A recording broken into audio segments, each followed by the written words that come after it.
Hello everyone, आज हम बनाएंगे 1.5 साल की बच्ची का स्कर्ट और टॉप और ये रहेगा मामा की शादी के लिए स्पेशल। इस ड्रेस को बनाने के लिए हमें 2 मीटर फैब्रिक चाहिए और हमने जर्मन सिल्क का फैब्रिक लिया है। फैब्रिक को खोलकर सिंगल कर लेंगे। अब जितना हमें स्कर्ट में घेर रखना है उतना इसे फोल्ड कर लेंगे। अब 1 इंच छोड़ के लंबाई का निशान लगाएंगे क्योंकि ऊपर 1 इंच की इलास्टिक रहेगी और स्कर्ट की लंबाई हमने 15 इंच रखी है। एक निशान यहाँ कोने पर भी लगा देंगे। अब एक सीधी लाइन ड्रॉ कर देंगे। अब कमर की फिटिंग का निशान लगाएंगे। कमर का 4 पार्ट करेंगे, जो भी आएगा वहां पर निशान लगा देंगे और 1 इंच की हमें डार्ट बनानी होगी तो 1 इंच फैब्रिक एक्स्ट्रा रखेंगे। कमर की मार्किंग करने के बाद अब इन दोनों निशानों को मिला देना है। नीचे से लेके ऊपर तक हमें एक तिरछे में लाइन ड्रॉ कर देना है। अब यहाँ नीचे वाली साइड से कॉर्नर को राउंड कर देना है ताकि कॉर्नर लटके नहीं। अभी इसी निशान के अकॉर्डिंग हमें कटिंग कर देनी है और यहाँ पर 1 इंच का मार्जिन भी एक्स्ट्रा ले लेना है। मार्जिन लेते हुए हमने साइड से कटिंग कर दी है। अब लेंथ वाली साइड से भी हम इसकी कटिंग कर देंगे। अब सेंटर में कट लगा देंगे और जहाँ से हमारी फिटिंग आएगी वहां पर भी कट लगा देंगे। अब इस फैब्रिक को आगे साइड लेंगे। जो हमने फ्रंट पार्ट कटिंग किया था वैसे ही रखकर हमें बैक पार्ट भी कटिंग कर लेना है सेम के सेम। अब बैक पार्ट की कटिंग करने के बाद यहाँ पर भी सेंटर में कट लगा देंगे। अब हमें कोटी की कटिंग करना होगी जो हमारा ब्लाउज रहेगा उसकी। तो यहाँ पर हमने फैब्रिक ले लिया, जो साइड से बचा हुआ फैब्रिक है उसे ले लिया। अब यहाँ पर हमने 2 इंच पर एक निशान लगाया। पहले हम इस किनारी को कटिंग करके हटा देंगे। अब 2-2 इंच पर निशान लगा देंगे। एक सीधी लाइन ड्रॉ कर लेंगे क्योंकि यहाँ पर हमें हुक और हाई की पट्टी भी बनाना है इसी में से। अब शोल्डर का निशान लगाएंगे हम 4.5 इंच पर। आर्मोल हम रखेंगे 4 इंच पर। और चेस्ट की फिटिंग रखेंगे हम 6.25 इंच। अब हम लंबाई का निशान लगाएंगे तो लंबाई हमारी रेडी होकर 8 इंच की आएगी तो 1 इंच हमें एक्स्ट्रा लेना होगा। दोनों साइड हाफ हाफ इंच सिलाई में चला जाएगा तो 9 इंच पर निशान लगाएंगे। अब नीचे की कमर की फिटिंग भी हमारी 6.25 इंच है। 4 पार्ट करके हमने ये फिटिंग ली है और इसमें हमने 2 इंच की लूजिंग भी दी है। अब इन निशानों को लंबा करेंगे। अब फिटिंग को फिटिंग से मैच कर देंगे और 1.5 इंच का मार्जिन ले लेंगे। अब यहाँ पर एक तिरछे में लाइन ड्रॉ करेंगे। अब यहाँ पर भी एक सीधी लाइन ड्रॉ कर लेंगे। अब नीचे साइड हमने 2 इंच फैब्रिक एक्स्ट्रा ले लिया है फोल्ड करने के लिए। अब हम इसकी कटिंग कर देंगे। इन्हीं निशानों के अकॉर्डिंग अब इसकी कटिंग कर देना है हमको। और नीचे से भी जितना फैब्रिक एक्स्ट्रा है उसकी भी कटिंग कर देंगे। कट लगा देंगे इसमें। जितने भी एक्स्ट्रा हैं वो सारे कट लगा देंगे। अब नेक की विड्थ रखेंगे हम 1.5 इंच और नेक की लंबाई भी हम 1.5 इंच रखेंगे। नेक हम राउंड शेप का बनाएंगे तो राउंड शेप में हमें ड्रॉ कर लेना है। अब इसी के अकॉर्डिंग हम इसकी भी कटिंग कर देंगे। अब हमारा बैक पार्ट कटिंग हो गया है। अब हमें फ्रंट पार्ट कटिंग करना है। फैब्रिक को फोल्ड करके रखेंगे और यहाँ पर हमने इसको इसी की बराबरी से फोल्ड करके रखा है और जो हमारी 2 इंच वाली पट्टी थी उसको एक्स्ट्रा रख लिया है, उसको अलग छोड़ दिया है। अब इसी के अकॉर्डिंग हम इसकी कटिंग कर देंगे। चेस्ट के पास और वेस्ट के पास हमने कट लगा दिया है। अब हम फ्रंट पार्ट के नेक की कटिंग करेंगे तो फ्रंट पार्ट की नेक की विड्थ रखेंगे हम 1.5 इंच और नेक की लेंथ रखेंगे 3.5 इंच। अब इसका नेक हम वी शेप में बनाने वाले हैं तो वी शेप ड्रॉ करेंगे। अब इसी के अकॉर्डिंग हम इसकी कटिंग कर देंगे। आर्मोल में हमने एक्स्ट्रा गोलाई कर ली है। अभी हमारा फ्रंट पार्ट और बैक पार्ट दोनों ही कंप्लीट हो गए हैं। अब हमें स्लीव्स निकालना होंगी तो स्लीव्स के लिए हमने फैब्रिक को 4 फोल्ड करके रखा है। यहाँ पर हमने एक मार्क किया है। अब हमारी जो स्लीव्स की लेंथ रहेगी वो ले लेना है हमें और हाफ इंच ऊपर साइड एक्स्ट्रा रखना है स्टिच में दबने के लिए। और नीचे साइड भी हमारा 1 इंच फैब्रिक चला जाएगा सिलाई में तो नीचे साइड भी हमने 1 इंच एक्स्ट्रा ले लिया है। यहाँ पर सीधी लाइन ड्रॉ करेंगे। अब स्लीव्स का शेप देते हुए हम स्लीव्स की कटिंग कर देंगे। अभी हमारी स्लीव्स की कटिंग भी कंप्लीट हो गई है। इसी के साथ हमारी पूरी ड्रेस की कटिंग कंप्लीट हो गई है। अब हम इसकी स्टिचिंग करेंगे। सबसे पहले हम स्लीव्स ही बना लेते हैं तो स्लीव्स को खोलकर सिंगल कर लेंगे।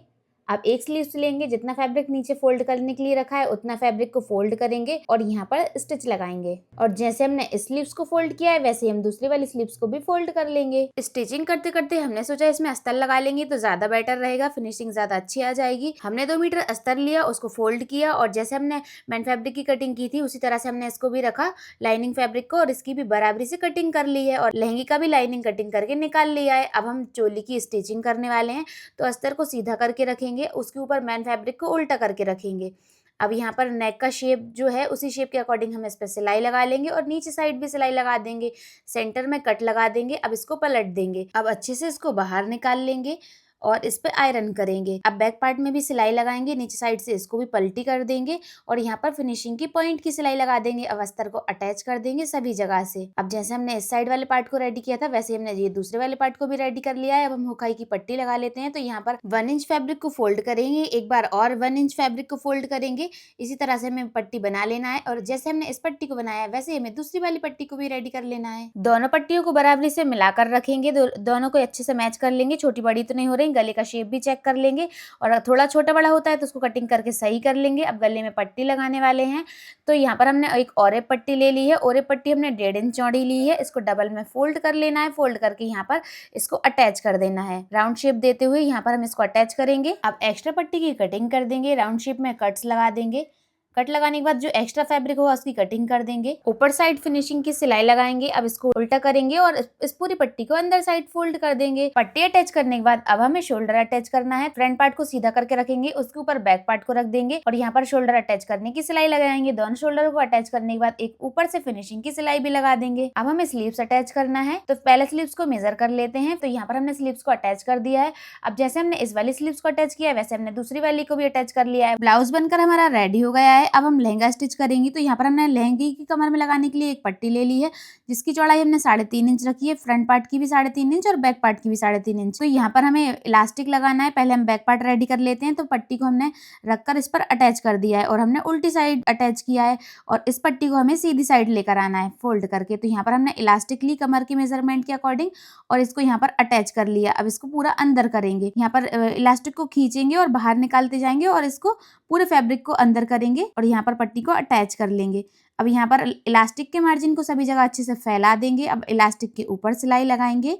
एक सिलाई हमने लगा ली है, अब एक सिलाई और लगा देंगे हम। यहाँ पर फिनिशिंग की हमने 2 सिलाई लगा ली। अब हम फ्रंट पार्ट रेडी करेंगे। तो पहले लाइनिंग फैब्रिक को अटैच कर लेंगे इसके ऊपर। इसको अटैच करने के बाद अब हमने यहाँ पर सेंटर में डार्ट बनानी है। तो दोनों साइड हमें डार्ट बनाना होगी। तो पहले बीच सेंटर से रखेंगे और इसको आधे आधे में मेजर कर लेंगे। मेजर करने के बाद यहाँ पर 1.5 इंच पर एक निशान लगाएंगे। 1.5 इंच चौड़ी हमें यहाँ पर प्लेट बना लेनी है। अब ऐसी डार्ट हमें इस साइड भी बना लेना है जैसे हमने इस साइड की बनाई है। एक बार आप इसको खोलकर चेक भी कर लेना ताकि एकदम सही परफेक्ट बैठे। अब बीच सेंटर से इसको मेजर करेंगे। जैसे हमने इस वाली डार्ट को बनाया ना उसी तरह से हम इसमें निशान लगा लेंगे ताकि जो हमारी दूसरी वाली डार्ट रहेगी वो एकदम से बराबर बने, छोटी बड़ी ना हो। अब दूसरी वाली डार्ट को भी हम बना दे देंगे। अब यहाँ पर हमें बेल्ट अटैच करना है। तो बेल्ट की पट्टी को हमें सीधा करके रखना होगा और इसके ऊपर मेन फैब्रिक को भी सीधा करके रखेंगे। यहाँ पर हम स्टिच लगा देंगे। अब बेल्ट की पट्टी को ऊपर साइड लेकर आएंगे। ऊपर साइड लाकर यहाँ पर स्टिच लगा देंगे। इसमें यहाँ पर देखो कितनी फिनिशिंग के साथ हमारी बेल्ट की पट्टी अटैच हो गई है। अब हम एक ऊपर पॉइंट की सिलाई भी लगा देंगे। पॉइंट की सिलाई लगाने से यहाँ पर बहुत बढ़िया फिनिशिंग आ जाएगी। अब हमारा फ्रंट पार्ट भी रेडी हो गया है। इसके ऊपर बैक पार्ट रखेंगे। फ्रंट पार्ट और बैक पार्ट को बराबरी से मिलाकर रखेंगे और साइड से फिटिंग कर देंगे और इसमें डबल सिलाई लगा देंगे। अब एक साइड हमें जिप लगाना है। तो जिप को पहले चेक कर लेंगे। फिर चेक करने के बाद जितनी बड़ी हमारी जिप है इतनी बड़ी हमें पूरी लगा लेना है। बस 1/2 इंच ऊपर साइड इसको फोल्ड करने के लिए रखेंगे और यहाँ से जिप को रख के साइड में स्टिच लगा देंगे। अब एक साइड स्टिच लगाने के बाद अब हमें दूसरी वाली साइड रखना है और दूसरी वाली साइड स्टिच लगा देना है। यहाँ पर हमने जिप को अटैच कर लिया है। अब यहाँ पर जिप को एक बार क्लोज भी करके देख लेंगे क्योंकि बाद में कभी कभार लगने के बाद वो ठीक से लगती नहीं है, फंसती है। तो एक बार हम इसको चेक कर लेंगे। अब इसमें ऊपर पॉइंट की सिलाई लगा देंगे। पॉइंट की सिलाई लगाने के बाद दूसरी वाली जब सिलाई लगाएंगे तो इसको हम 1/2 इंच इसके ऊपर चढ़ा कर रखेंगे ताकि जिप उसमें साइड से दिखे नहीं, पूरी जिप अंदर साइड कवर हो जाए। अब नीचे साइड इसकी फिटिंग करेंगे। जितनी जगह एक्स्ट्रा है वहां पर हम इसमें फिटिंग कर देंगे। फिटिंग करके डबल सिलाई कर देंगे और नीचे साइड इसको फोल्ड कर लेंगे। पूरे घेर को अच्छे से फोल्ड कर देना है हमें। 2 इंच हमने फैब्रिक एक्स्ट्रा रखा था तो नीचे हमें 2 इंच फैब्रिक फोल्ड करना है। पूरे घेर को हमने अच्छे से फोल्ड कर दिया है। अभी हमारा लहंगा बनकर रेडी हो गया है। अब लहंगे में हम थोड़ी सी डिजाइन भी कर लेते हैं। तो यहाँ पर हम कुछ वीड्स लेंगे, कमर पर हम इनको चिपका देंगे। तो यहाँ पर हमने फैब्रिक ग्लू ली है, उससे हम इसको चिपकाने वाले हैं। पूरी कमर पे जगह जगह ये लगा लेंगे और ब्लाउज में भी हमें डिजाइन देना है तो ये हमने पूरी कमर पर चिपका दिए हैं। अब हमने ब्लाउज के भी फ्रंट पार्ट में यहाँ पर इस तरह से डिजाइन बना ली है। आप कोई भी डिजाइन बना सकते हो। स्लीव्स पर भी हमने दोनों साइड लगा लिया है। अब बनाएंगे हम एक बटरफ्लाई और जिस पर हम लिखेंगे मामा की शादी और वो हम लगाएंगे लहंगे के सामने साइड। तो यहाँ पर हमने एक पट्टी ले ली है, इसको हमने फोल्ड करके ट्रायंगल शेप में कटिंग कर लिया है। जैसे हम कमर पर रिबन लगाते हैं ना बड़े बड़े, वो उसी तरह से हमें इसको बनाना है। और यहाँ पर हमने इसमें स्टिच लगा ली है। थोड़ी सी जगह हम यहाँ पर छोड़ देंगे और बाकी पूरा इसको स्टिच कर देंगे। अब जहाँ से हमने जगह को ओपन रखा है वहीं से हम इसको पलट देंगे। पलट कर इसको पूरा बाहर निकाल लेंगे। अब इस तरह से हमने इसको पलट के बाहर निकाल लिया और पेंचकस की हेल्प से हमने इसके कोने भी बाहर निकाल लिए हैं। अब यहाँ पर हम इसमें आयरन कर लेंगे तो ये अच्छे से सेट हो जाएगा। अब हमें ऊपर साइड की बटरफ्लाई बनाना है। नीचे साइड के रिबन तो हमने बना लिए। बटरफ्लाई की लंबाई हमने 7 इंच रखी है और चौड़ाई हमने 5 इंच रखी है। अब सभी जगह से इसमें स्टिच लगा देंगे और थोड़ी सी जगह ओपन रख लेंगे। अब जहाँ से हमने ओपन रखा है वहीं से इसको पलट देंगे। तो पहले हमने यहाँ पे छोटे छोटे से कट्स भी लगा लिए हैं कॉर्नर पे। अब हम इसको पलट देते हैं। पलटने के बाद इसके अंदर पेचकस डालेंगे, पेचकस की हेल्प से सारे कॉर्नर को बाहर निकाल लेंगे ताकि एकदम फिनिशिंग के साथ सारे कॉर्नर बाहर आ जाएं। अब पेचकस को बाहर निकाल देंगे, जहाँ पर हमने ओपन रखा था वहां पर भी हम स्टिच लगा देंगे, और ये जो हमने रिबन रेडी किया था वहां पर भी हमने स्टिच नहीं लगाई थी, तो वहां पर भी हम स्टिच लगाकर इसको पैक कर देंगे। अब यहाँ पर हमें एक डोरी बनाना है, तो डोरी यहाँ पर रेडी करेंगे और डोरी को पलटी कर लेंगे। तो सुई की हेल्प से हमें इसे पलट देना है। पलट कर हमने डोरी को बाहर निकाल लिया है। अब यहाँ पर हम बटरफ्लाई बनाने वाले हैं, तो यहाँ पर छोटी छोटी सी प्लेट्स बनाना है हमें आधा आधा इंच के गैप पर, और यहाँ पर हमें स्टिच लगा देना है। 20 सेंटर में हमने स्टिच लगाकर इसको रेडी कर लिया है। अब हमने जो डोरी बनाई थी उसको यहाँ पर बांध देंगे ताकि वो स्टिच जो है ना वो दिखे नहीं, स्टिच यहाँ पर अब अंदर चली जाएगी। अब यहाँ पर हम लिखेंगे मामा की शादी। तो पहले हमने इसको अच्छे से सेट करके रख लिया है एकदम सीधा करके, और यहाँ पर एक पार्ट पे हम लिखेंगे मामा की और दूसरे वाले पार्ट पर लिख देंगे हम शादी। तो इस तरह से आपको लिख लेना है फिनिशिंग के साथ, और वर्ड से एकदम बराबरी से लिखना होंगे आपको ताकि छोटे बड़े नहीं हो। अब जैसे हमने यहाँ पर चौक से तो ये लिख लिए हैं, अब इसके बाद यहाँ पर हम इसमें बीड्स भी लगा देंगे। तो सारे बीड्स चिपकाने के बाद ये रहा इसका फाइनल लुक, ये इस तरह से लगेगा। जब तक ये सूखेंगे तब तक हम ब्लाउज की फिटिंग कर देते हैं। अभी हमने ब्लाउज की फिटिंग नहीं की थी, अब ब्लाउज को उल्टा करके रखेंगे और यहाँ पर फिटिंग की मार्किंग के अकॉर्डिंग ही हमें यहाँ पर सिलाई लगा देना है। एक साइड की सिलाई लगाने के बाद दूसरी साइड की भी फिटिंग हमें कर देना है। अब ब्लाउज की फिटिंग कंप्लीट हो गई है, अब ये भी सूख गए हैं, तो यहाँ पर इसको लहंगे में स्टिच कर देना है। तो यहाँ पर अब यहाँ पर हमने कमर पर भी बीट्स लगा दिए हैं, तो स्टिच तो हाथ से ही लगाना होगी अब हमको। तो यहाँ पर हमने सुई धागे की हेल्प से इसको अच्छे से रखा और फिनिशिंग के साथ इसे अटैच कर दिया। अब इसके ऊपर बटरफ्लाई को भी अटैच करेंगे। बटरफ्लाई बहुत मोटी हो गई है तो आपको आराम आराम से स्टिच करना होगी इस पर। हैंड स्टिच करने के बाद ये रहा हमारी पूरी ड्रेस का फाइनल लुक। ये रहा हमारा ब्लाउज, ये रहा हमारा लहंगा। लहंगे की फिनिशिंग भी आप देख सकते हो, और इसके साथ हमने छोटा सा बैग भी रेडी कर लिया है। हमारा सुंदर सा बैग बनकर भी रेडी हो गया है। ये है इसके साथ का ब्लाउज, ये है लहंगा, और ये रहा पूरा बैग। और पूरा ड्रेस आपको कैसा लगा कमेंट करके जरूर बताइएगा। और वीडियो अच्छी लगी है तो वीडियो को लाइक करके हमारे चैनल को सब्सक्राइब कर लीजिए। तो मिलते हैं नेक्स्ट वीडियो में, तब तक के लिए बाय बाय।